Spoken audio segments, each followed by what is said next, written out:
إن الحمد لله نحمده ونستعينه ونستغفره ونعوذ بالله من شرور أنفسنا ومن سيئات أعمالنا من يهده الله فلا مضل له ومن يضلل فلا هادي له وأشهد أن لا إله إلا الله وحده لا شريك له وأشهد أن محمدا عبده ورسوله يا أيها الذين آمنوا اتقوا الله حق تقاته ولا تموتن إلا وأنتم مسلمون يا أيها الناس اتقوا ربكم الذي خلقكم من نفس واحدة وخلق منها زوجها وبث منهما رجالا كثيرا ونساء واتقوا الله الذي تساءلون به والأرحام إن الله كان عليكم رقيبا يا أيها الذين آمنوا اتقوا الله وقولوا قولا سديدا يصلح لكم أعمالكم ويغفر لكم ذنوبكم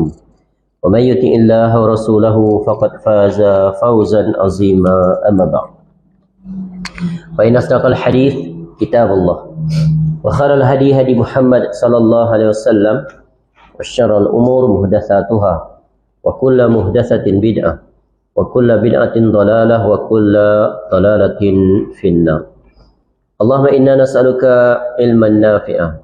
Ya Allah, kami memohon kepada Engkau ilmu yang bermanfaat, wa rizqan thayyiba, dan rezeki yang baik, wa amalan mutaqabbala, dan amal yang diterima. Alhamdulillah, kita bersyukur kepada Allah Subhanahu Wa Taala dapat lagi kita bertemukan semula pada petang ini untuk kita kembali menyambung dan mengambil faedah daripada kitab Minhajul Firqatin Najiyah wa Ta'ifatil Mansurah, iaitu yang diterjemahkan sebagai jalan golongan yang selamat, ya, An-Najiyah Al-Mansurah, golongan yang mendapat pertolongan dan golongan yang selamat, yang merupakan hasil karya Syekh Muhammad bin Jamil Zainu rahimallahu ta'ala, yang mana kitab ini memuatkan perbahasan, ya, sekitar 46 bahagian yang meliputi pelbagai perkara terkait tentang akidah, iaitu tentang tauhid, ya, dan lawannya iaitu syirik,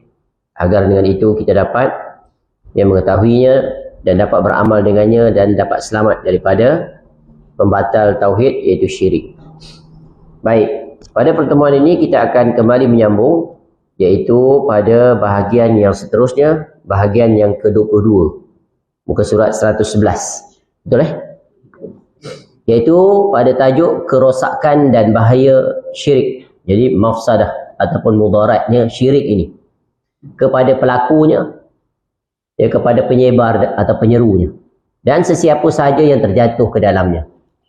Jadi, ya, akibat yang akan diraih ataupun diterima oleh sesiapa sahaja yang jatuh ke dalam kesyirikan secara individu ataupun dalam masyarakat, maka tentu ia mendatangkan perkara yang memberi kesan yang sangat besar terhadap kehidupan, ya, di dunia, apatah lagi kehidupan di negeri akhirat.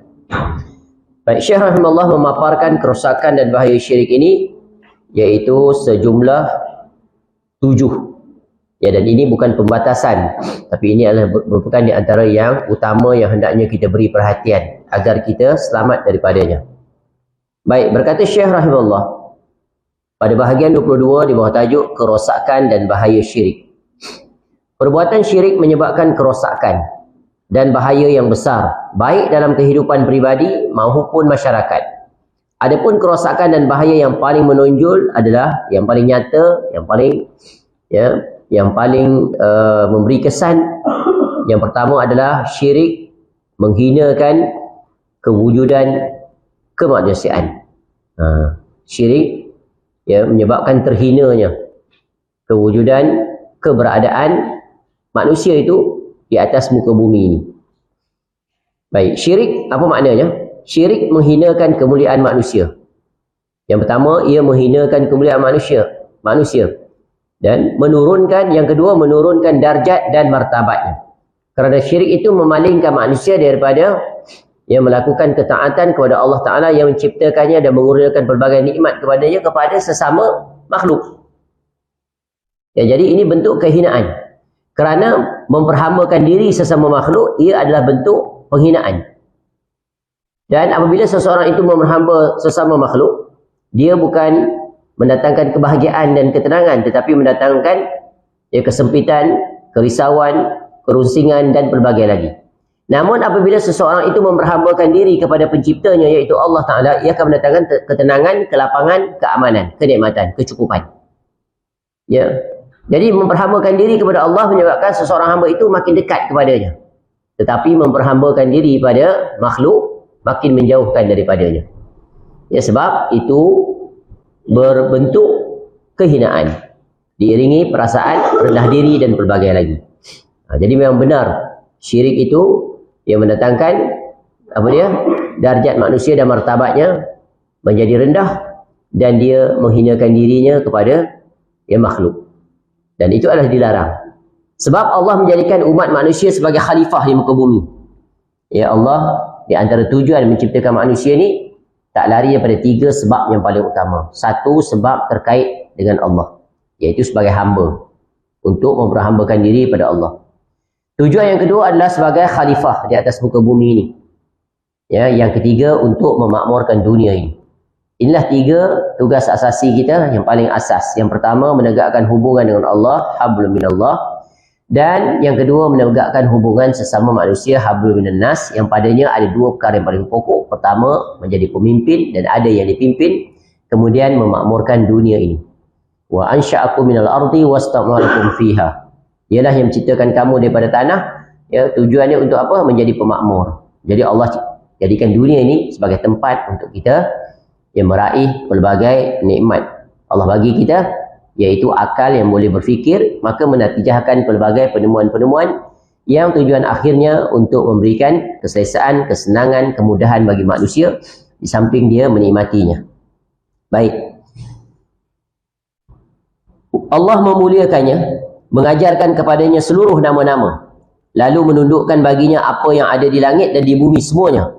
Allah menjadikannya penguasa di jagat raya ini. Jadi Allah jadikan kita khalifah dengan diturunkannya Nabi Adam AS dan isterinya, kemudian berketurunan di pelbagai belahan dunia. Maka mereka menggunakan apa yang Allah persiapkan itu, mengeksplorasi, kemudian mengolah, kemudian Allah bagikan mereka daya fikir yang sentiasa berkembang mengikut aturan perkembangan masa. Sampai saat ini kita seolah-olah sedang menuju ke arah puncak, puncak iaitu kesenangan, puncak kenikmatan dalam memanfaatkan segala apa yang Allah persiapkan dengan pelbagai inovasi, penemuan baru, sehingga umat-umat terdahulu barangkali akan takjub jika mereka melihat apa yang dihadapi oleh kita di zaman ini. Bagaimana manusia boleh pergi dari satu tempat ke satu tempat dalam tempoh masa yang sangat cepat, seolah-olah bumi dilipat baginya, didekatkan. Kemudian kalau bumi didekatkan dan dilipat ni mukjizat Nabi SAW. Mukjizat Nabi. Kerana Nabi SAW pernah menyebut, bumi ini dilipat bagiku, timur dan barat, kemudian terpampang di depan Nabi SAW kerajaan umat Islam. Timur sampai ke timur sampai ke barat. Kemudian akan diberikan, yang akan dikurniakan, iaitu 2 kerajaan yang Nabi SAW sebut sebagai warna merah dan warna putih. Warna merah itu kerajaan Rom, bertatahkan emas. Putih itu kerajaan Parsi, terkenal dengan kekayaannya iaitu batu permata dan pelbagai lagi. Jadi Allah paparkan pada Nabi SAW nampak bagaimana luasnya empayar umat Islam. Tapi di zaman kita ni, dilipat bumi untuk kita cepat sekali perjalanan. Hari ini di kuliah, sekejap lagi malam sampai dah ke Tokyo. Punya cepat. Ada orang breakfastnya di Shah Alam, lunchnya di mana? Paling jauh boleh pergi. Dalam tempoh waktu itu. 4 jam. Sampai ke China kan 4 jam. Sampai lepas tu dinner dia pula ke mana? Punya cepatnya. Nikmat. Dan yang menakjubkan lagi, kita boleh berbicara dengan siapa saja tanpa melihat wajahnya. Dulu, sekarang boleh tengok pula wajah dia, betul kan? Tak lama teknologi berkembang, manusia berfikir, Allah bagi kecerdasan baginya. Nak pergi mana-mana, tak payah pakai perantara apa-apa. Cukup dengan niat. Duduk terbendung, teringin lah nak pergi Scotland. Sampai ada dia. Sampai dah. There is nothing impossible. Saya punya kaedah rubuh saya belajar tentang inovasi ni kata apa? Whatever you can think, you can achieve it, insya-Allah. Most of it dalam urusan dunia. Ya. Dalam urusan dunia ni apa saja kamu boleh fikir, walaupun mustahil di satu ketika, tapi tak mustahil di satu ketika. Seperti dulu, betul kan? Orang nak terbang, orang kata gila. Ahli sihir je boleh terbang, naik penyapu tu, pusing mata kan. Itu pun tahyul sebenarnya. Kalau di kalangan orang Melayu terkenal lah boleh terbang. Ya, berdiri di atas daun pisang. Pelbagai lagi. Itu sihir. Sekarang dengan teknologi, ya, manusia boleh sekali cepat, ya, boleh berbicara dan pelbagai lagi. Sekarang ni boleh terbang masing-masing secara individu, betul kan? Cuma tak diluluskan, memang takkan lulus tu. Kalau lulus, banyak mati di udara. Lagi banyak pelanggaran di udara. Di bawah yang ada aturan pun ramai orang mati, tambah lagi yang itu. Barangkali dia kena fikir bagaimana teknologi untuk menghalang pelanggaran di udara. Pakai sensor ke whatever. Itu semuanya Allah bagi. Dan manusia memang berfikir, kalau boleh, ya, segala-galanya nak dibuat dalam keadaan yang serba cepat, serba mudah. Tak lama nak makan, tak payah pergi kedai, Grab pun tak payah datang. Ya, sebut dia, order nak makan, dah ada depan mulut dia. Di syurga nanti berlaku seperti itu. Di dunia pun tak ada perkara yang mustahil. Benarlah Allah jadikan manusia ini dipilih dia sebab apa? Dia Allah lengkapi dengan akal yang sentiasa hidup, dinamik, tak pernah statik. Selain daripada itu, makhluk ciptaan Nabi Allah Ta'ala yang hidup, akal dia dah diprogram. Sejak dulu sampai sekarang sama dia cara berfikir, tak keluar daripada aturan, tu kan? Ibaratnya program lah. Ya, tak berubah lah dia. Kalaulah dia seperti akal manusia, tentulah gajah akan jadi pemimpin dunia, betul kan? Dia paling besar, paling kuat. Tapi tak, manusia ini jugalah yang Allah pilih. Itu istimewa. Tetapi kemudian ia tidak mengetahui darjat dan martabat dirinya. Lalu ia menjadikan bahagian daripada makhluk Allah sebagai Tuhan dan sesembahan. Ia tunduk dan menghinakan diri padanya. Dia keluar daripada aturan, garis yang telah ditetapkan. Dia mulia. Tetapi apabila dia keluar daripada aturan Allah, tak merujuk kepada, ya, apa yang Allah telah tetapkan, maka dia akan menjadi daripada mulia menjadi hina. Dan sehingga seolah-olah akal yang Allah berikan padanya itu tak hidup, mati, tak berfungsi. Bagaimana mungkin dia menyembah makhluk? Apatah lagi makhluk tu dia sendiri yang buat dengan tangannya, dan dia tak boleh memberikan nyawa. Dia ada akal, walaupun kepala dia besar, otak dia barangkali besar tu, dia design, ya, dia buat di lab. Sekarang lagi canggih, boleh buat robot. Ya, robot. Ya, bahkan lebih cekap daripada manusia tu, hak cipta dia. Lawan chess dia menang. Susah nak menang lawan dia. Tu robot sampai tahap tu program dia. Ya. Tapi satu tiada, iaitu nyawa. Emosi dia boleh masuk built in, itu pun very limited sebab diprogram berdasarkan input yang diberikan. Ya. Dan sampai satu zaman nanti tak mustahil robot tu jadi Tuhan dia. Tak ada benda yang mustahil. Kalau batu ciptaan dia tu yang tak bergerak pun dijadikan Tuhan, apatah lagi benda-benda seperti itu. Itulah manusia, sampai daripada cerdik menjadi bodoh seperti itu. Kerana apa? Akalnya itu tidak digunakan, iaitu berjalan di bawah panduan wahyu. Inilah bahayanya. Sebab itu Allah datangkan wahyu untuk bagi guideline pada akal.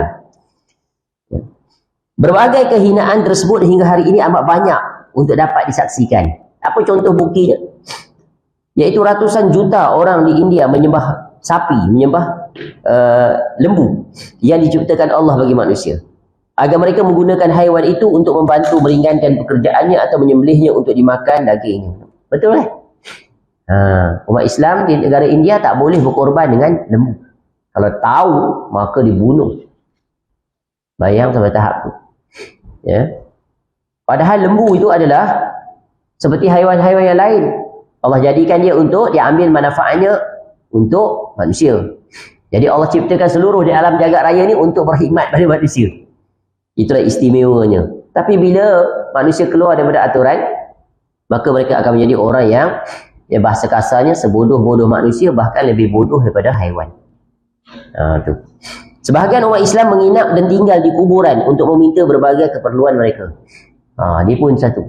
Dan ini telah berlalu banyak penjelasan ni. Sampai hari ini. Ya, jadikan kuburan sebagai tempat ibadah tu apa video yang tular tu dekat apa makam Tok Penali. Ya Rabbi, baru sangat. Betul kan? Dia terkejut-kejut kat situ. Ya Allah. Tapi kalau ditanya pada kelompok mereka, ini ibadah kami berzikir. Apa salahnya? Kalau apa yang disebut di kuburan itu menyebut nama Allah, itu tak salah. Dia guna akal dia. Ketika nak menimbang syariat, tak boleh syariat tu duduk atas, akal dia di bawah. Persoalan yang sederhana. Inilah kalau jalan tidak ikut aturan, ikut hawa nafsu. Agama bila diikut hawa nafsu, neraca rujukan dia, benchmark dia, reference dia hawa nafsu, jadilah seperti itu. Apa salahnya? Bagus. Sebab itu slogan ahlul ahwa, ahlul bid'ah ni yang menyimpang daripada aturan agama ni, dia punya prinsip apa dia? Ma aradna illal khair. Kalau ditegur, ya, ditegur, dinasihati, dia kata apa? Apa yang kami buat ni tidak lain melainkan kami berharap kebaikan daripada Allah. Kami buat ni benda baik. Ya. Tetapi kaedah Ahlus Sunnah membantah apa hujah mereka itu mudah sekali. Ini kaedah yang dikeluarkan oleh sahabat Nabi SAW, iaitu Ibnu Mas'ud radhiyallahu anhu, ketika dia melihat sekelompok manusia di zaman dia, iaitu berzikir secara berjamaah dalam masjid. Tengok, berzikir ni bukan menyanyi berkompang dalam masjid, bukan. Berzikir, ya. Sementara menunggu waktu solat, daripada kita duduk nongkrong sembang-sembang kosong, baik kita ikat pada Allah. Maka lantik seorang ketua duduk dalam masjid tu. Ketua kata subhanallah, yang lain pun ikut subhanallah, subhanallah, subhanallah, alhamdulillah, Allahu Akbar, la ilaha illallah. Kalau ikut neraca akal, baik tak ni? Baik kan? Tak salah mereka berzikir beramai-ramai, in group, baru mantap sikit. Kalau seorang-seorang tak semangat, dia ramai lagi semangat. Tu. Tapi agama ni dia bukan diukur dengan akal saja, tak. Mesti lihat atas pada akal itu apa? Wahyu, sunnah Nabi SAW. Ada tak Nabi SAW buat seperti itu? Tiada. Sebab tu para sahabat mereka sangat mengetahui kaedah ini.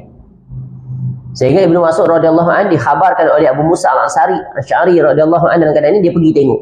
Dia tengok sendiri, observe. Dia pastikan dulu. Kemudian dia tanya, kamu buat apa ni? Kami sedang berzikir mengingati Allah.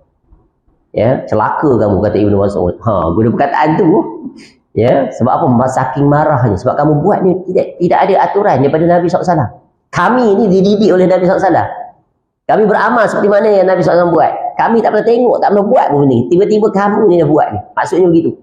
Celaka kamu. Apa kata dia? Ya. Pakaian Nabi SAW belum lusuh, pinggan belum retak. Maknanya baru saja Nabi SAW wafat. Kamu dah memandai-mandai buat. Padahal yang Nabi SAW perintah banyak. Tak kamu buat. Ni. Pandai kamu buat reka-reka. Lalu dia kata, alangkah baiknya kamu hitung dosa-dosa kamu. Ibnu Mas'ud kata, lebih baiklah kamu bermuhasabah diri, istighfar. Itu kata sunnah. Kenapa kamu tinggal buat biar ni? Lalu kata mereka buat ada jawapan. Ma aradna illal khair. Wahai Abu Abdurrahman, Ibnu Mas'ud radhiyallahu anhu, gelaran ni, tidaklah kami buat ini melainkan untuk meraih kebaikan. Kami buat benda baik, nak dapat pahala, nak dekatkan diri dengan Allah, takarrub ni. Lalu apa kata Ibnu Mas'ud radhiyallahu anhu? Ini kaedah Ahlussunnah membantah kelompok-kelompok ini. Di sepanjang zaman sampai hari ini lagi banyak ni, lagi parah ni kerosakan yang mereka buat, betul kan? Kata dia, kam min muridin lan yusibah. Betapa banyak manusia yang hendakkan kebaikan tapi tak meraih apa-apa. Tengok kaedah kuat tak ni? Kenapa tak meraih apa-apa? Kenapa? Kerana tak ikut cara Nabi SAW. Ikut cara dia, cara ketua dia, cara untuk guru dia, cara kelompok dia, cara aliran dia, cara pemahamannya. Dia tak ikut cara Nabi SAW. Ini ialah yang berlaku.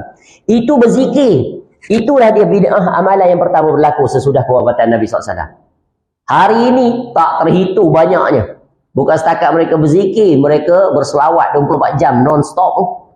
Dengan kasidahnya, siap buat majlis, ya, iaitu dendangan sufi bagai-bagai lah dalam masjid. Dendang dan selawat sufi. Itu dia. Bayang. Bergendang, berkasidah, lepas tu menari. Agama kan buat di mana? Dalam masjid. Jadi tak heran. Ada lah contoh dia. Tapi waktu tu dia kecil. Sekarang dah bercambah. Ya, dia ada otoriti, dia boleh buat apa saja.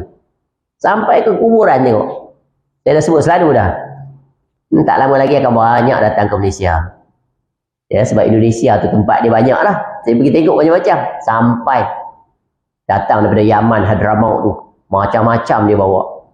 Ya, dia bawanya dalam majlis dia perkara-perkara, ya bukan dia mengajar ilmu ke, ya buat majlis khatam kitab, ya Bukhari ke, pelajaran tauhid. Tak. Berkasidah, berselawat beramai-ramai. Itu pun selawat-selawat yang datang daripada gubahan dia. Bukan selawat Nabi SAW tu. Kemudian ijazah pula. Saya ijazahkan zikir ni baca 100 kali sekian-sekian, sekian-sekian. Tengok-tengok hadis mungkar. Nampak tak? Jadi kesian masyarakat awam. Kesian orang yang tak mau berfikir secara teliti. Sebab itu penting dalam agama ni kaedah. Manhaj. Ya. Agama ini, adakah kita nak beramal dengan agama ni perlu buat satu majlis kemudian perlu ijazah kan? Ijazah ni kat mana? Ijazah ni yang kita biasa dengar di mana? Dapat. Masuk universiti. Dah proven dah. Through exam, test, assignment, presentation. Baru dapat. Ni datang-datang ambil satu hadis, zikir amalan sekian, saya ijazahkan untuk kamu. Ya Allah. Tak perlu ijazah, banyak amalan. Nabi SAW buat sajalah. Kalau yang dia ijazahkan itu memang sahih daripada Nabi SAW, boleh tahan. Ni rupa-rupanya tak. Ya, dia ijazah amalan yang dia dapat daripada mimpi.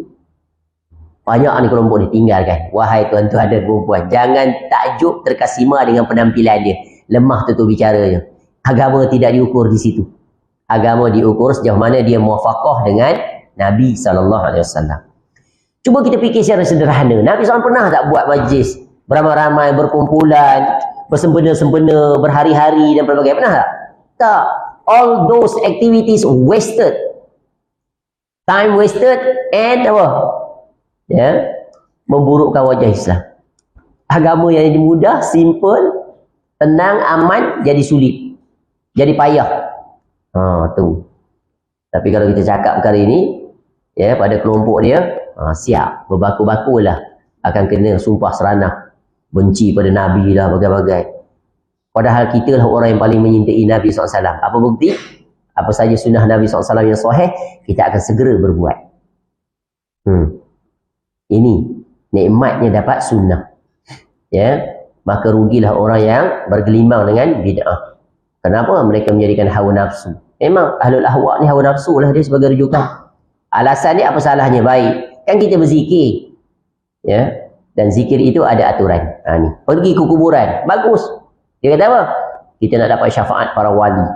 Kita nak mengakrabkan diri dengan mereka. Sebab mereka adalah orang yang paling dekat dengan Allah. Kita ni siapa? Banyak dosa. Belum proven. Tu alasan akal semuanya. Kita tak bergantung pada makhluk. Kita bergantung pada siapa? Pada Allah. Ni penting. Ya, sebab tu ditekankan dia berulang-ulang. Sebab dia paling dominan. Ya, paling dominan yang berlaku dalam masyarakat di sepanjang zaman. Ni, kuburan. Fitnah paling besar menyebabkan manusia jatuh dalam syirkun akbar. Dia perkara yang pertama berlaku di atas muka bumi. Yang kita ceritakan sejarah Nabi Nuh alaihissalam. Kuburan lah. Puja-puji orang yang telah mati. Ketika Nabi SAW datang, pun benda yang sama. Ya, sampai zaman sekarang. Tapi Allah jaga agama ini dengan mendatangkan orang-orang yang memperingatinya. Baik, kemudian diberi contoh. Al-Husain bin Ali radhiyallahu anhuma misalnya. Ya, dia tidak dapat menyelamatkan dirinya daripada pembunuhan. Dia dibunuh betul kan, mati syahid. Di mana ni? Di Karbala. Yang bunuh dia orang Syiah juga. Panggil dia datang nak bagi sokongan. Ya, dia datang semua memalingkan diri, berkhianat. Inilah jahatnya orang Syiah. Ya, tokoh dia sendiri pun dikhianati. Kalau kita baca sejarah kita akan temui. Tapi dia tuduh para sahabat Nabi SAW bunuh, padahal tak. Ni, dia nak buka akal kita. Cuba lihat. Al-Husain bin Ali radhiyallahu anhu, cucu kesayangan Nabi SAW, penghulu para pemuda nanti di syurga. Seorang lagi siapa? Al-Hasan radhiyallahu anhu. Lalu bagaimana mungkin kemudian ia dapat menolak bahaya yang menimpa orang lain dan mendatangkan manfaat keselamatan kepadanya? Ketika dia meninggal, dikebumikan, orang berbondong-bondong datang ke kuburan dia, minta tolong, minta itu, minta ini kan. Padahal ketika dia hidup, dia pun tak dapat mempertahankan diri dia, sehingga dia mati, dibunuh. Mana akal kamu? Tiba-tiba sesudah dia mati, kamu datang untuk minta itu, ya, ambil berkat, bagai-bagai lah. Dia tak masuk akal. Tu. Orang-orang yang meninggal itu justru amat memerlukan doa dari orang yang masih hidup. Ini yang sepatutnya. Kita yang seharusnya mendoakan mereka, bukan mereka berdoa dan memohon kepadanya sebagai sesembahan selain Allah. Allah Ta'ala berfirman, A'udzubillahi minasyaitonirrajim, walladzina yad'una min dunillah la yakhluquna syai'a wa hum yukhlaqun. Amwatun ghairu ahya wa ma yash'uruna ayyana yub'atsun. Dan berhala-berhala yang mereka seru selain Allah. Ya. Berhala ni khusus asnam. Kalau umum apa-apa yang disembah selain Allah dipanggil authan. Asnam tu memang patung. Tapi patung tu dia termasuk dalam authan. Kalau disebut authan tu apa-apa yang disembah, termasuk patung, batu, kayu, kubur, hawa nafsu, harta benda, ya, dan pelbagai lagi lah. Tu. Sedangkan berhala-berhala itu dibuat sendiri, dibuat oleh orang. Ya, berhala-berhala itu benda mati, tidak hidup, dan berhala-berhala itu tidak mengetahui. Ya, bilakah penyembah-penyembah yang akan dibangkitkan? Nampak? Patung tu kamu anggap Tuhan. Dia pun tak tahu bila kamu akan mati, bila kamu akan dibangkitkan. Ya, tapi kamu jadikan dia sebagai sesembahan. Kalau kita berdialog dengan orang yang menyembah patung, macam alasan dia. Ya, kita jadi patung tu sebenarnya bukan patung, kita tahu dia patung. Tapi kita anggap dia tu sebagai as a means. Sebagai apa means? Sebagai perantara. Kita tak ikut dia sebagai Tuhan, tapi seolah-olah dia tu perwakilan macam tu. Ya, agama ada ke kaedah tu? Tak kan? Yang ini nampak betul berhala patung ni. Tapi orang atas nama Islam ni dia guna orang hidup atau orang mati.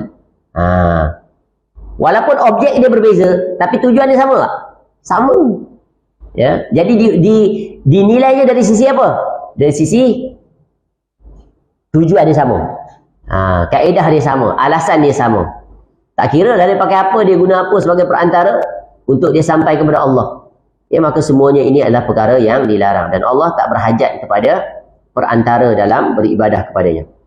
Kemudian surah Al-Hajj ayat 31. Wa may yusyrik billah faka'annama kharra minas sama' fatakhtafuhu at-tayru aw tahwi bihi ar-rihu fi makanin sahiq.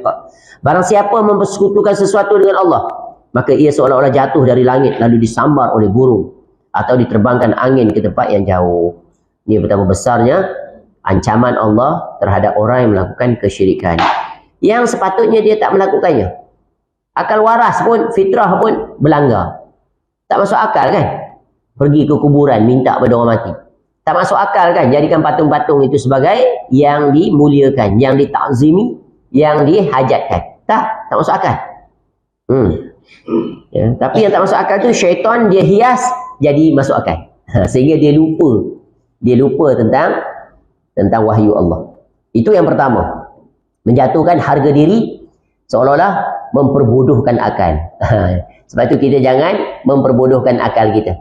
Kena mencerdik dan mencerdaskan akal. Bagaimana akal nak dicerdaskan, nak dicerdikkan? Bagaimana kaedah mencerdaskan dan mencerdikkan akal? Wahyu. Ya, kena duduk wahyu depan. Cerdaslah akal kita. Kalau wahyu jauh, sunnah jauh, maka ia akan terbuka kepada risiko kebodohan. Sehingga melakukan perkara-perkara yang tak masuk akal. Betul kan? Seperti orang yang menyembah lembu, sampai najis dia pun dia makan, minum. Betul kan? Tengoklah YouTube tu. Sampai sapu-sapu ni seluruh badan. Ya Allah, sampai tahap itu. Bahkan kalau selain pada itu, bahkan ada yang menjadikan kerbau tu sebagai wali. Di Indonesia ada. Dia panggil wali. Allah lupa apa wali kerbau, dia ada nama dia. Ya, kerbau tu dianggap wali, dibuat kubur yang indah. Datang manusia berbondong-bondong. Mana akal binatang boleh jadi wali? Yang kedua, syirik adalah sarang khurafat dan kebatilan. Memang. Ya. Orang-orang yang terjatuh dalam khurafat, ya, tahayul, maka dia sedang melorongkan dirinya untuk terjun ke dalam kesyirikan. Sebab orang yang mempercayai adanya sesuatu yang dapat memberi pengaruh selain Allah di alam ini, baik berupa bintang, jin, arwah atau hantu, bererti dia menjadikan akalnya siap menerima segala macam khurafat, jadi perkara tahayul, serta mempercayai para dajjal, para pendusta. Itu yang banyak berlaku. Dari sisi mana ni? Tu dukun-dukun bomoh. Sekarang uskun dia panggil kan? Ustaz dukun. Ustaz dukun ni yang paling bahaya. Orang anggap dia ustaz. Padahal belajar, tidak pakai serban, kosmetik, image grooming, Masyarakat Melayu pula, ustaz terus.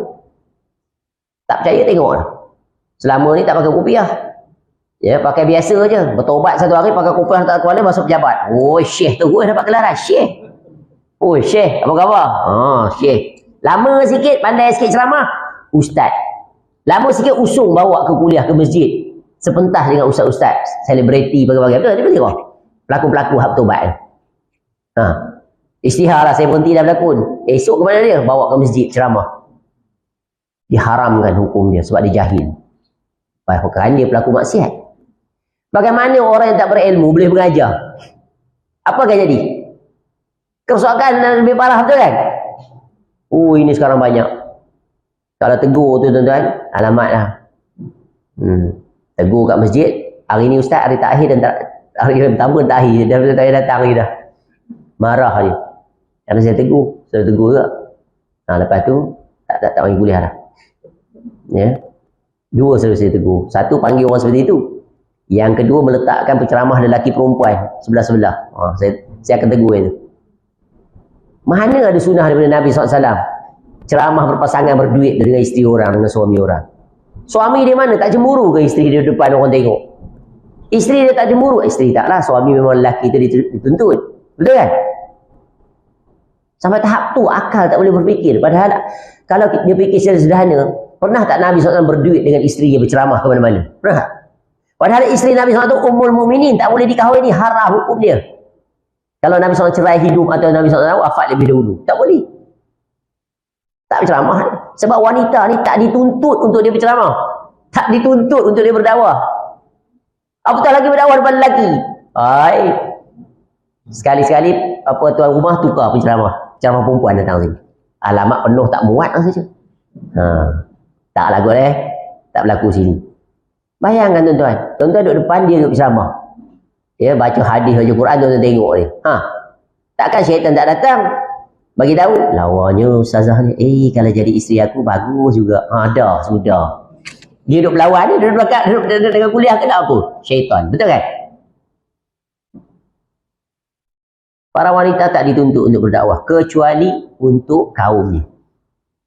Sama dia. Sekarang masalahnya, para wanita ni kekurangan ustazah untuk mengajar ni. Betul kan? Masjid-masjid surau, kebanyakannya ustaz lelaki yang mengajar. Sampai mengajar tajwid Quran pun ustaz lelaki. Kenapa tak jaga yang perempuan tu? Payahlah ustaz, tak ada. Kalau kita panggil pula, banyak pula syarat ni. Pula. Dia cerita benar. Ya, saya kata panggil ustazah tu senang. Nak tengok mulut tu, nak baca, takkan ustaz. Betul kan? Banyak mudarat dia. Apatah lagi kalau mengajar bab fiqah, bab haid, bab nifas, kalau lelaki aja. Perempuan tu lebih baik aja. Lebih tahu dia, lebih hilang sifat malu, tak ada barrier langsung. Kalau lelaki, tambah pula lelaki tu fitnah. Kalau dia datang kuliah, dia seorang je lelaki, semua muslimat. Oh, parah. Dia pula berani datang close pula classroom pula. Jadi panduan dia bagaimana? Kalau ustaz tu datang kuliah, pelajarnya semua perempuan, dia kena bawa isteri dia. Kalau tak ada isteri, anak perempuan. Kalau tak ada, jangan pergi kuliah. Tu keedahan. Itu yang banyak berlaku.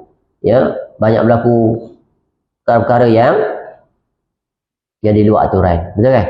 Banyak kes-kes seperti itu. Dan memang Allah dah ingatkan dah keedah ini. Kembali. Cukup. Kerana itu dalam sebuah masyarakat yang akrab dengan kemusyrikan, barang dagangan dukun, tukar ramal, ahli sihir dan semacamnya, yang menyatakan dirinya mengetahui ilmu gaib yang tidak diketahui kecuali oleh Allah semata-mata, laku keras. Laku keras. Maknanya apa? Diterima. Tu uskun tu, ustaz dukun tu. Ramai follower dia, 100,000 tu. Dia jual apa produk pun orang beli. Ya, padahal mengarut dia. Ya. Buat macam-macam dalam upload dalam TikTok lah bagai-bagai. Dan kebanyakannya ikut siapa? Para wanita. Ni bahaya jadi wanita. Bahaya. Sebab apa? Dia adalah golongan yang lemah, mudah ikut. Ya. Kecuali mereka yang berilmu. Selamatlah dia, boleh tapis. Tapi kebanyakannya mereka akan ikut. Ya. Dan satu keistimewaan Allah bagi pada wanita ni, dia rajin untuk ilmu. Tapi kalau dia duduk majlis ilmu yang salah, alangkah ruginya. Ini banyak berlaku. Ya, sekarang. Kalau saya tengok dalam Facebook tu kan, yang uskun-uskun ni, ustaz dukun ni, ya Allah ramai yang kalau kita tengok dia ajar rawatan-rawatan tu banyaknya penyimpangan. Ya. Senang ya nak tahu dia betul ke tidak. Dia tasbih yang besar tak boleh. 2-3 layer tu. Kecil, sederhana, besar. Itu karut semuanya. Ya, karut semuanya. Tinggalkan. Kita ni, kenapa kita perlu bergantung kepada dukun bagai-bagai ni? Ustaz. Padahal Allah Ta'ala ajar kita. Betul kan? Bagaimana nak meru'yah diri kita? Bagaimana kita nak meru'yah orang lain? Mudah saja. Tetapi benda ni jadi sangat rumit. Sehingga kena datang, macam-macam dia buat. Dia scan lah apa-apa bagai. Betul kan? Cuba tengok para sahabat bagaimana mereka meru'yah orang lain. Padahal bukan profession dia. Tak ada para sahabat. Kerjanya, profesionnya jadi rocky. Orang yang meru'yah orang. Tak ada. Dia ada. Betul? Dalam satu perjalanan, lalu satu kampung, ketua kampung tu. Ya. Para sahabat ni yang lalu minta lah supaya dilayan. Sebab dia mereka adalah orang musafir. Hak orang ketika singgah satu tempat, orang tempatan tu kena santuni dia, bagi makan dan sebagainya. Hak dia satu hari sebagai tetamu. Tak dilayan, tak dibuat apa. Tiba dalam perjalanan dia nak keluar dari kampung tu, salah seorang daripada, kalau tak ada ketua kampung tu sendiri, kena sengatan. Tak boleh sembuh, sakit yang amat-amat. Lalu teringat kaum tadi tu, panggil mereka, kok ada di antara mereka yang pandai berubat, merawat. Kok ada tak bomoh. Ya. Lalu kata sahabat, ya, boleh tapi dengan syarat. Sebab kamu tak menyantuni kami, ya. Kalau sembuh kamu kena bagi imbuhan sekian-sekian. Itu setuju. Datang kepada orang yang kena sengatan tadi, mudah baca Fatihah. Sembuh terus. Dapat berapa puluh ekor kambing, 30. Satu lagi kes, seorang lelaki gila ekstrim. Kena ikat bagai-bagai. Ya, di satu kampung. Jadi sahabat Nabi SAW ni, ru'yah dia dengan Fatihah je, sembuh. Kita macam-macam ayat kita baca betul kan? Sampai berpeluh gitu. Ya, baca ayat tu, baca ayat ni, tak jadi apa. Sebab apa? Sebab apa? Sebab kebergantungan kita dengan Allah tak sama dengan kebergantungan para sahabat Nabi SAW. Kita ketika meru'yah mengandalkan kita ni hebat, kita ni pandai, kita ni bagus, alim, dekat dengan Allah, banyak hafal. Itu yang tak jadi, Allah tangguhkan, Allah lambatkan. Betul kan? Betul. Jadi sebenarnya kita sendiri boleh meru'yah diri kita, orang lain boleh meru'yah kita dengan cara yang sangat mudah. Dia persoalannya di mana? Yang kita, masalah kita di mana? Mustajab. Pergi kat ustaz tu tak sembuh pun. Pergi dekat uskun tu sembuh terus. Tu yang dia percaya.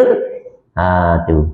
Tapi dia lupa di situ ada ujian, di situ ada tipu daya syaitan. Dia sembuh, tapi dia kena tipu oleh syaitan. Ya. Baik, yang ketiga. Dah habis. Betul. Yang ketiga, syirik adalah kezaliman yang sangat besar. Ini bahaya akibat syirik. Iaitu zalim terhadap kebenaran. Sebab hakikat kebenaran yang paling agung adalah la ilaha illallah. Tidak ada Tuhan yang berhak disembah, diibadahi melainkan Allah Ta'ala. Ia tiada Rabb, pengatur, pencipta yang menghidupkan dan mematikan selain Allah Ta'ala. Tidak ada penguasa selainnya. Jadi la ilaha illallah ini membawa natijah mentauhidkan Allah dari sisi ar-rububiyah, al-uluhiyah, al-asma' wa sifat. Sebab itu kalimah yang paling agung adalah kalimatut tauhid, kerana dia adalah pembuka pintu syurga. Tu miftahul jannah ni ucapan ni. Anak kunci syurga adalah la ilaha illallah. Jadi barang siapa yang memahami tuntutan kalimah la ilaha illallah dengan benar, maka dia akan selamat daripada segala perkara-perkara yang banyak manusia terjatuh ke dalamnya. Penyimpangan-penyimpangan tu, pergi ke kuburan tadi. Contoh-contoh lain lah. Yang bergantung kepada bomoh, dukun dan berbagai lagi. Ya, tengok para sahabat Nabi SAW.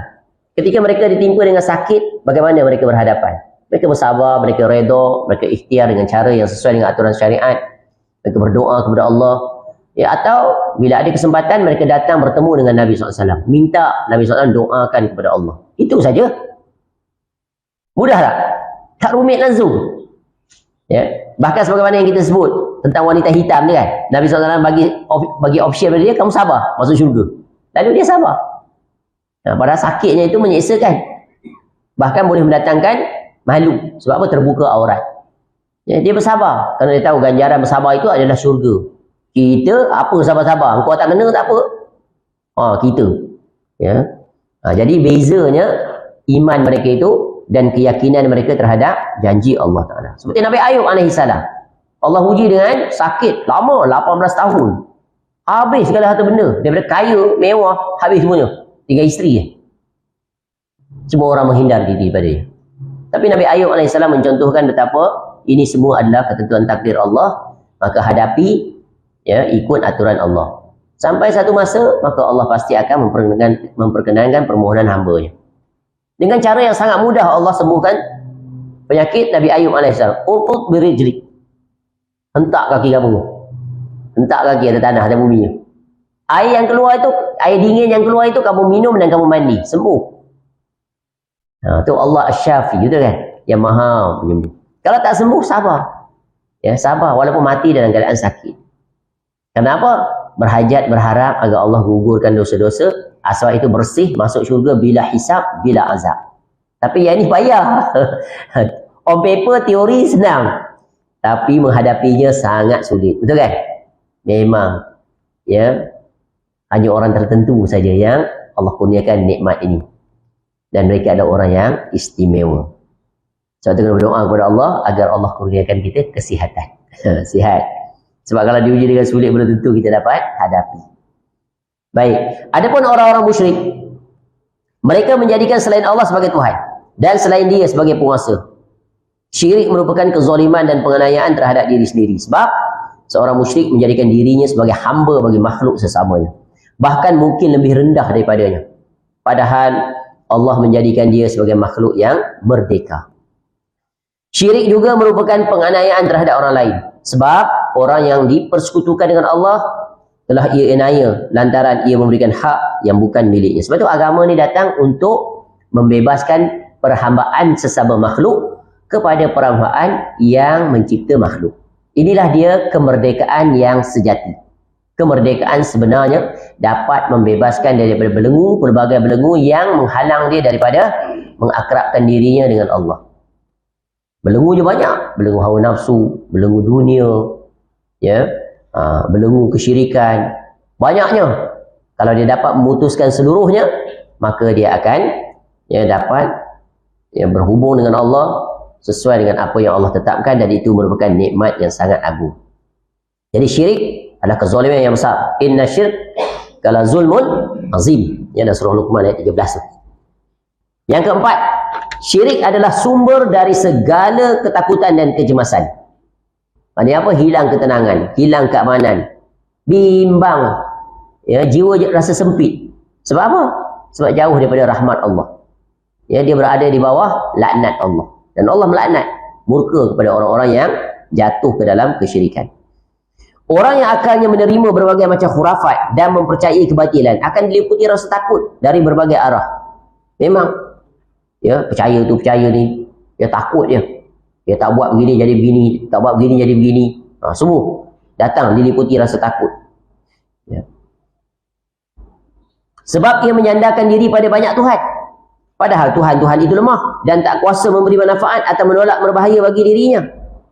Ya, kerana itu, cuba tengok orang yang bergantung pada tangkal, betul kan? Letak pakai tangkal sini, untuk selamat lah kononnya, untuk kebal lah, bagai-bagai lah. Ya, dia sentiasa bergantung pada itu. Dan dalam keadaan selalu takut. Ya, pakai ilmu lah, pakai macam ilmu yang dia ada. Tapi sentiasa bimbang. Sentiasa takut. Ya, kerana itu dalam sebuah masyarakat yang akrab dengan kemusyrikan, putus asa, sikap pesimis, ya, dan rasa takut, ya, merebak tanpa sebab, wujud berlaku tanpa sebab, ya, takut gunung meletup lah, takut tsunami lah, sebab percaya ada yang penjaga, penunggu murka. Betul kan? Kalau orang kafir dia ada satu istilah, dia kata apa? Mother Nature angry. Ada istilah tu? Ada kan? Berlaku apa-apa, Mother Nature angry. Mother Nature kok mana? Ya, wujud tidak nampak, tidak Mother. Ya, Allah Ta'ala. Itu orang kafir. Nah, dia khurafat dia di situ. Orang barat lah. Ya. Kalau orang-orang Islam yang terjatuh dalam syirik, dia ada penjaga, ada penunggu. Ya. Maka kita kena penuhi tuntutan dia. dan berbagai lagi. Ya, buat majlis-majlis tertentu, berbagai. Allah Ta'ala berfirman, sanulqi fi qulubil ladzina kafaru alladzina kafaru ar-ru'ba bima asyraku billah ma lam yunazzil bihi sultana wa ma'wahumun nar wa bi'sa mathwaz zalimin. Akan kami masukkan ke dalam hati orang kafir rasa takut. Orang kafir bimbang, takut, khawatir. Orang kafir yang paling ditakut apa? Orang kafir yang paling ditakut apa? Takut mati. Betul kan? Kalau boleh nak panjang umur, dia kena gigit nyamuk seekor pun dia takut. Saya jumpa dulu, punya takutnya nyamuk seekor. Ya ilah ya Allah. Kita satu badan kena gigit nyamuk steady ya. Sebab dia tak bergantung pada Allah. Dia takut kena denggi lah, Aedes lah, macam-macam. Ya, penyakit denggi lah, nyamuk Aedes. Punya takut mati. Tu yang paling kuat exercise dia. Tadi nak datang tu, punya penuh gunung dan mana dekat Saujana Utama tu. Kira saja. Nak jaga badan sihat tu, tak salah jaga badan sihat. Ya. Tapi dia mengandalkan kesihatan. Dia lupa kepada Allah. Ya. Jadi masukkan hati orang kafir itu rasa takut, bimbang, khawatir. Disebabkan apa? Mereka mensekutukan Allah. Ya. Sebab tu orang yang jatuh kepada kesyirikan, jatuh kepada kebidahan, jiwa dia tak menahan. Sebab dia jauh daripada rahmat Allah. Allah murka pada dia sebab dia menyimpang.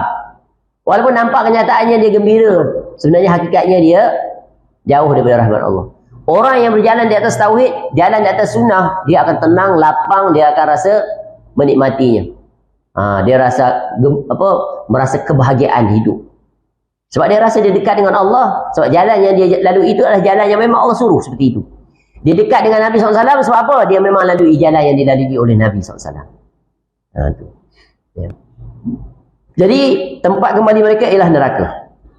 Dan itulah seburuk-buruk tempat tinggal orang yang zalim. Jadi orang yang zalim adalah orang yang melakukan kesyirikan kepada Allah. Yang kelima, syirik membuat orang malas melakukan pekerjaan yang bermanfaat. Tak memang. Ya. Dan orang yang jatuh dalam syirik ni, dia melakukan perkara yang sulit, yang payah, yang berat. Betul kan? Benda yang tauhid ni mudah mudah sangat. Benda yang sunnah ni mudah. Tapi kalau jatuh dalam bid'ah, sulit, payah. Zikir sebagai sampai 70,000. Senang ke susah? Dengan bentuk tertentu pula.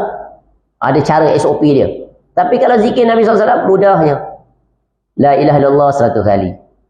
Betul kan? Paling banyak. Kalau yang diikat dengan waktu. Kalau yang tak terikat, terserahlah pada kemampuan masing-masing. Tapi diikat dengan apa? Jangan melampaui batas sehingga memudaratkan diri. Sebagaimana 3 orang sahabat Nabi SAW yang nak melakukan amalan yang melanggar tabiat manusia. Niat bagus. Seorang datang bertemu, kemudian berikrar datang rumah Nabi SAW. Nabi SAW tiada. Ada isteri Nabi SAW saja. Dia setelah mengetahui tentang keadaan ibadah Nabi SAW, seorang pertama, dia kata apa? Aku nak beribadah sepanjang malam. Tak nak tidur. Yang kedua, aku nak berpuasa setiap hari. Setiap hari. Yang ketiga, tak nak kahwin. Tiga-tiga ni niat dia apa? Untuk hilang tiada halangan dalam beribadah kepada Allah. Nak sungguh-sungguh. Sebab dia tahu nilai syurga itu. In first place, by first impression, first layer thinking, good, excellent. Bagus tujuannya untuk beribadah. Kan? Ni 3 amalan yang besar. Solat malam, bukan semua orang Allah pilih untuk bangun solat malam. Dan dia adalah solat utama solat sesudah yang wajib. Puasa. Ya. Boleh beri syafaat nanti pada pelakunya. Puasa sunat setiap hari juga senang. Ya, puasa wajib, puasa berat. Allah, Ramadan dah baru je rasa. Datang pula. Cepatnya. Ya, belum yang sunat lagi. Tapi bukan diukur dengan semangat, dengan kemampuan, ya, kesungguhan, niat baik tak. Nabi SAW datang tegur. Kamu ke kata kaza wa kaza ni? Kamu ke? Ya, lalu kata Nabi SAW, aku jaga, aku tidur.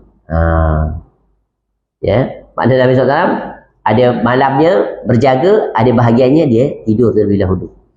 Bahkan Nabi SAW sesudah solat malam, sebelum datang subuh, tidur pula kembali sebentar. Tidur juga. Aku berbuka, aku berpuasa. Ya, dan aku berkahwin. Bahkan isteri Nabi SAW ramai, betul kan? Lepas tu Nabi SAW buat closing remark. Inilah kaedah. Faman raghiba an sunnati falaysa minni. Barang siapa yang tak menyukai sunnah aku, maka dia bukan daripada aku. Ini pukulan maut kepada orang-orang yang menyelisih sunnah Nabi SAW. Sunnah aku ada, kamu tak nak buat. Kamu pergi ambil sunnah manusia selain aku. Apa pun alasan yang kamu datang, maka itu sungguh satu bentuk penyimpangan, satu bentuk su'ul adab terhadap Nabi SAW. Siapa pun dia. Dan itulah yang banyak berlaku sekarang.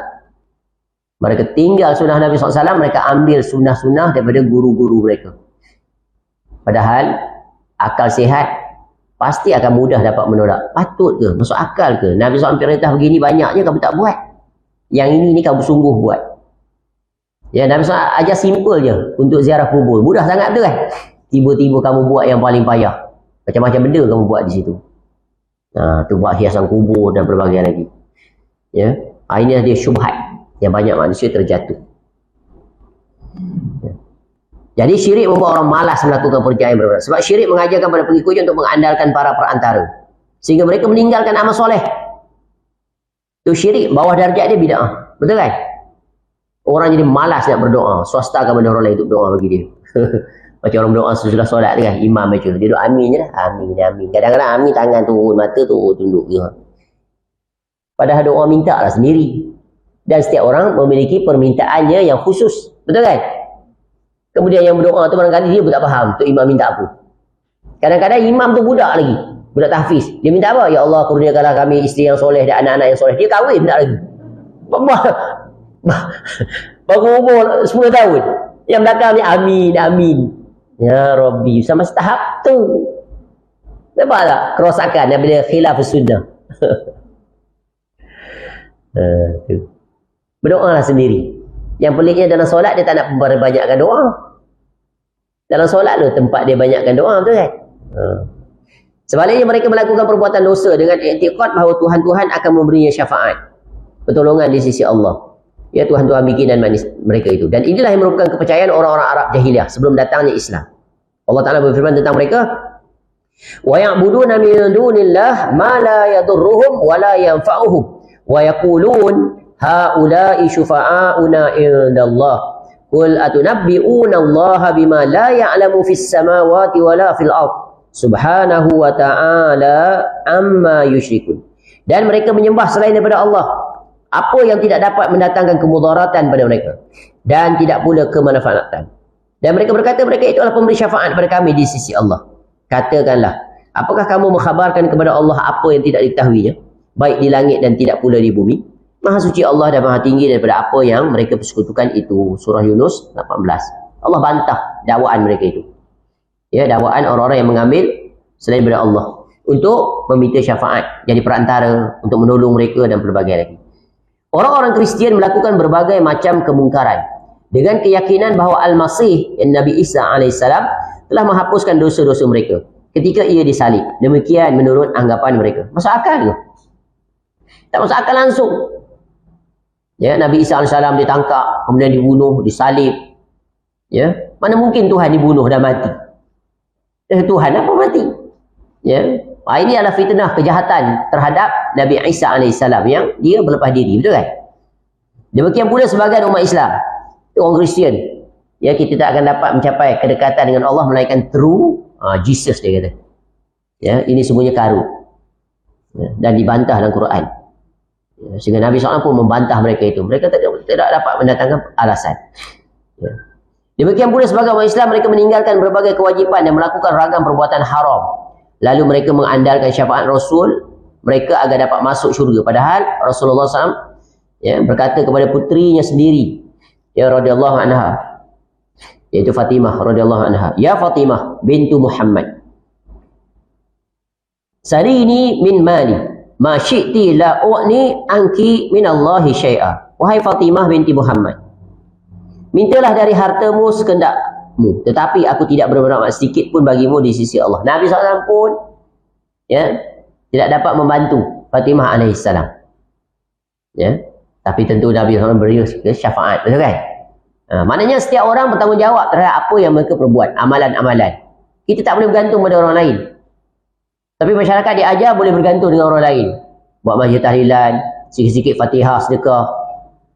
Ya Allah. Yang disuruhnya apa? Kita ni mempersiapkan diri, beramal, betul kan? Tu amal ibadah pun nak diswasta pada orang lain. Sampai tahap tu lemahnya kita. Padahal setiap kita bertanggungjawab terhadap apa yang kita perbuat di dunia. Dan di negeri akhirat pun kita, ya, Allah tak izinkan untuk mengambil talian hayat ketika berhadapan dengan Allah. Minta mak kita ke ayah kita bantu kita. Tak boleh. Kita sendiri. We are fully responsible. On that day. Di dunia pun sama, di situ pun sama. Cuba tengok apa yang berlaku di alam barzah. Ya. Episod terakhir yang berlaku di alam barzah adalah sesudah soalan, 3 soalan, 4 soalan boleh jawab semuanya orang beriman.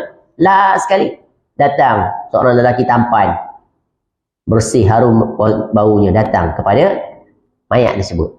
Mayat tu tanya dia, man anta? Kamu siapa? Tadi malaikat tanya sudah lah. Sekarang ni datang pula seorang lelaki. Lalu dia kata, aku adalah amal-amal soleh kamu. Amal soleh kamu, bukan amal soleh orang lain. Kamu tu, amal kamu, akulah. Nampak? Tu, jelas. Ya. Yang peliknya, 3 perkara yang Nabi SAW minta persiapkan sungguh-sungguh, dia tak bersungguh-sungguh. Sedekahun jariyah, ilmun yantafa'u bih, waladun soleh. Dia tak buat. Anak ramai, sampai sedozin. 12 orang tak dididik agar menjadi anak yang bertakwa. Tu banyaklah. Anak 3, 4 orang, 5 orang. Ya. Anak tak datang solat, tak pergi kuliah. Macam mana? Nak jawab? Yang itu tu yang patut kamu prepare. Nanti dia aset. Kamu mati, kamu akan dapat dosa, bukan dosa, pahala jariah. Atau sebaliknya.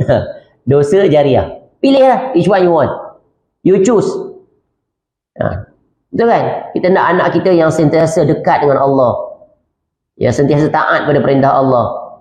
Sentiasa melakukan kebaikan. Selamat daripada maksiat. Tengok sekarang, ya Allah, anak-anak muda punya takut.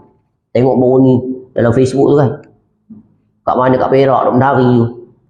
Ada tak? Muda-muda lagi. Macam student universiti tu. Perempuan lelaki bercampur, bergelik-gelik di situ. Ya Allah. Bayangkan. Ya. Takut salah seorangnya anak kita. Betul kan? Ibu bapa sekarang ni perkara yang hendaknya dia risau anak-anak. Macam mana dia keluar hidup dalam keadaan seperti itu, budaya seperti itu. Kita didik elok lah. Bila keluar kita tak tahu macam mana dia akan menghadapi ujian itu. Boleh bertahan ke tidak. Ya. Dulu para wanita, di satu ketika, cabaran para pendakwah ni adalah untuk memastikan mereka menutup aurat dengan sempurna. Betul kan? Lepas dah, sekarang ni majoriti para wanita menutup aurat. Tapi sekarang cabaran paling berat adalah untuk memastikan mereka berjalan di atas aturan syariat. Para wanita juga tengok, ya Allah, anak-anak muda, perempuan macam-macam, bercampur bau, ya Rabbi. Ya, terlibat dengan hiburan yang tak terkendali. Tengok tu yang Korea datang ke airport tu, ya Allah, pusu-pusu berlari. Betul kan? Perempuan ke lelaki majoriti? Perempuan ke lelaki? Perempuan sini tak mengaku lah. Lelaki mengaku. Lelaki ramai kan? Tapi mana ramai? Lelaki ke perempuan? Perempuan. Apa saja hiburan ni perempuan mana ramai? Ya.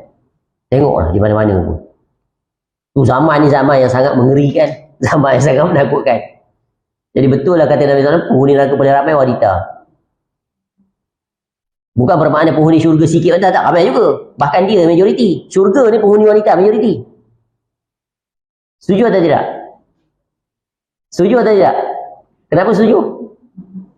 Macam tak pasti je. Perempuan ramai betul kan? Sebab seorang lelaki di samping isteri dia memiliki bidadari. Bidadari lelaki buat. Macam tak nak jawab je. ke dia punya jantina lain.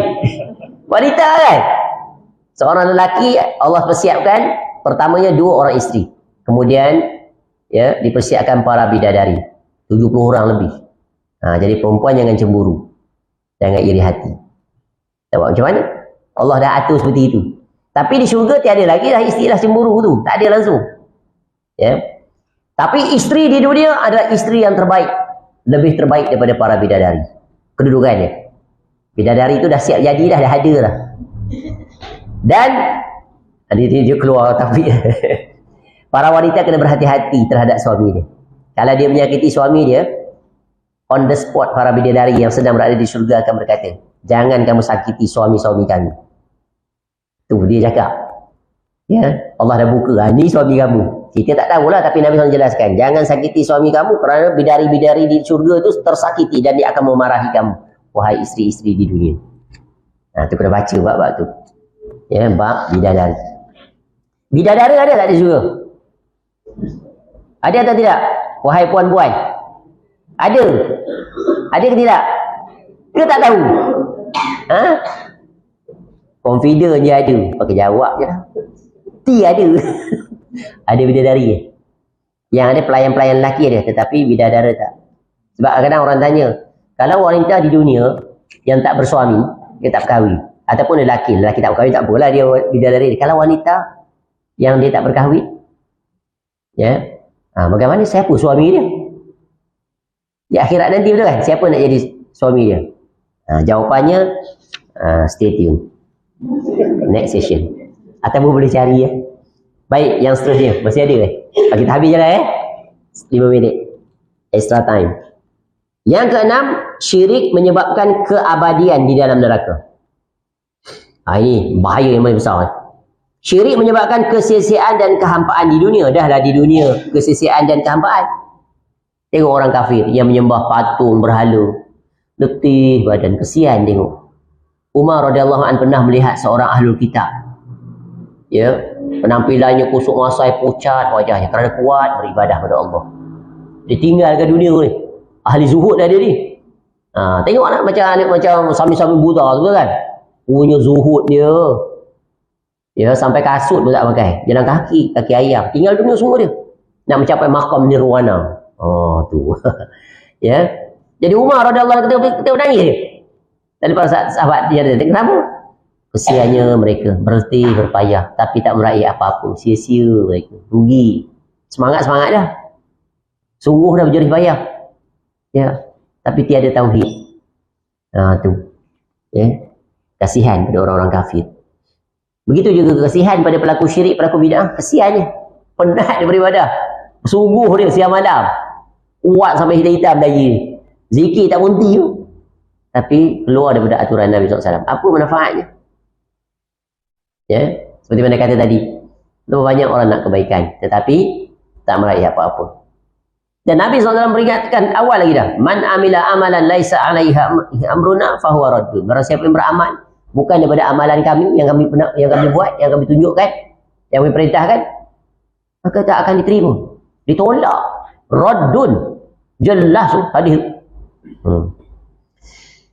Dan di akhirat menyebabkan pelakunya abadi di dalam neraka. Allah Ta'ala berfirman, innahu man yusyrik billah faqad harramallahu alaihi al-jannah wa ma'wahu an-nar wa ma liz-zalimina min ansar. Sesungguhnya orang-orang yang mensekutukan sesuatu dengan Allah, maka pastilah Allah mengharamkan syurga kepadanya dan tempatnya ialah neraka. Tidaklah bagi orang zalim itu seorang penolong pun. Surah Al-Maidah ayat 72.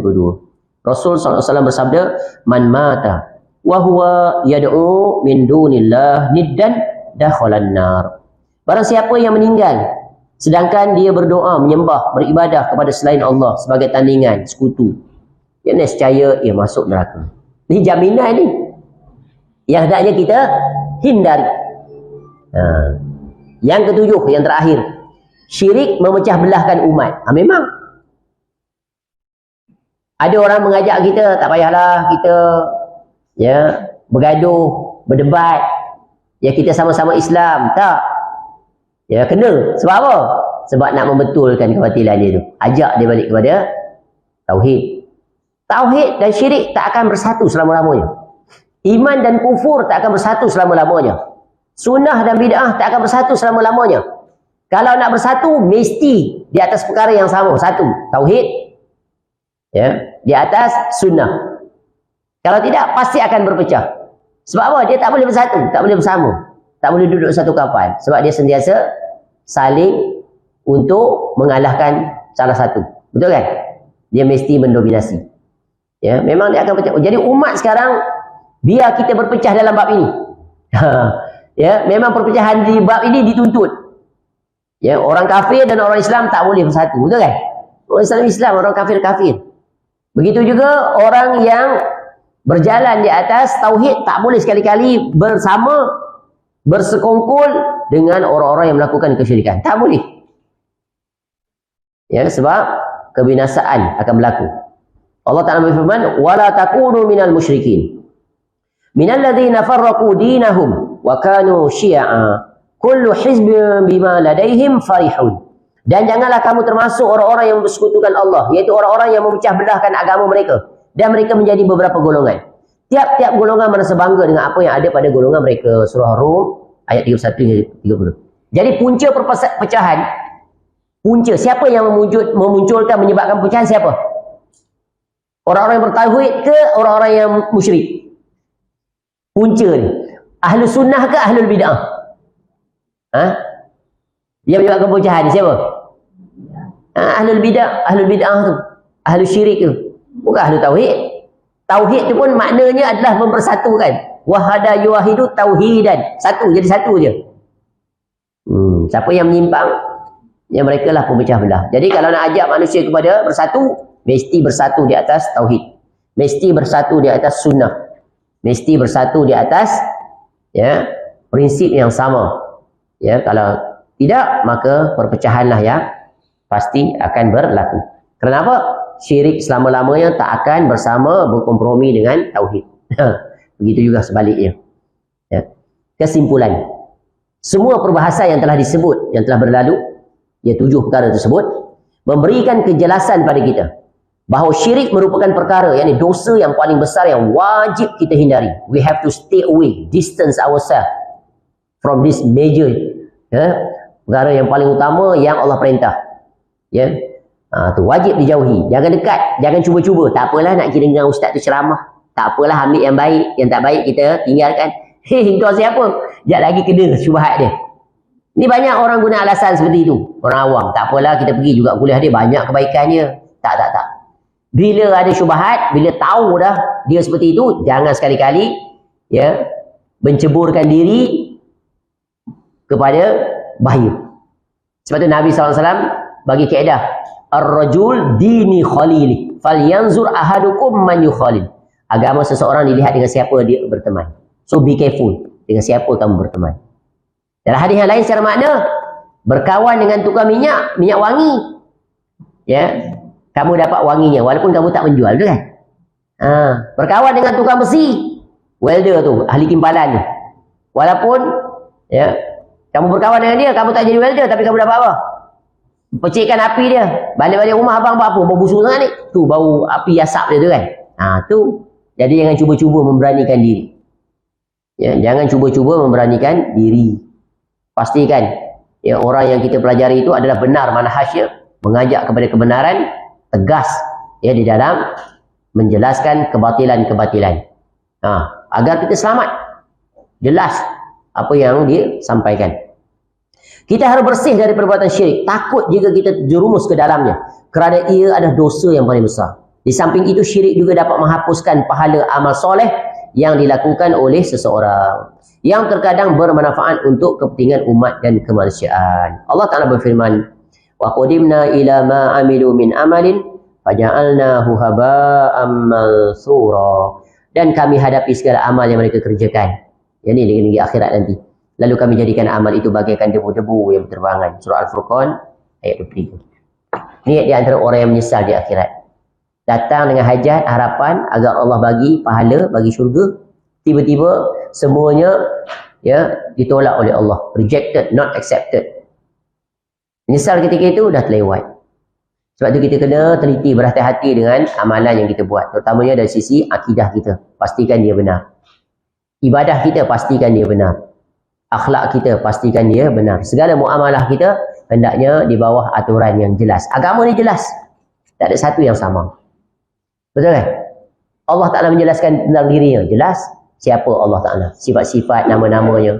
Maka berjalanlah dengan aturan tersebut. Baik, perbahasan tentang syirik dan hal-hal yang terkaitannya dijelaskan secara sangat panjang lebar di dalam kitab ini dan telah selesai pada tajuk ini.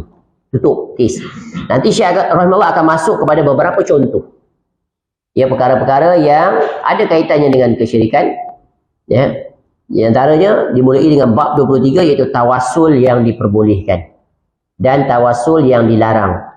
Ya, untuk menyelamatkan kita daripada terjatuh ke dalam syubhat tawassul yang yang dilarang. Mereka menganggap yang dilarang tu dah boleh.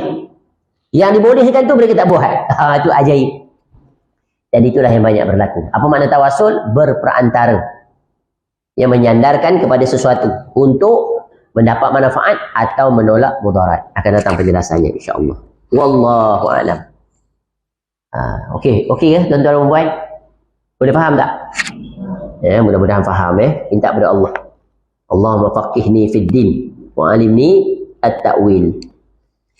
Subhanakallahumma wa bihamdika asyhadu an la ilaha illa anta astaghfiruka wa atubu ilaik. Wassallallahu ala nabiyyina Muhammad wa ala alihi wa sahbihi wasallam wa akhiru da'wana alhamdulillahi rabbil alamin. Assalamualaikum warahmatullahi wabarakatuh.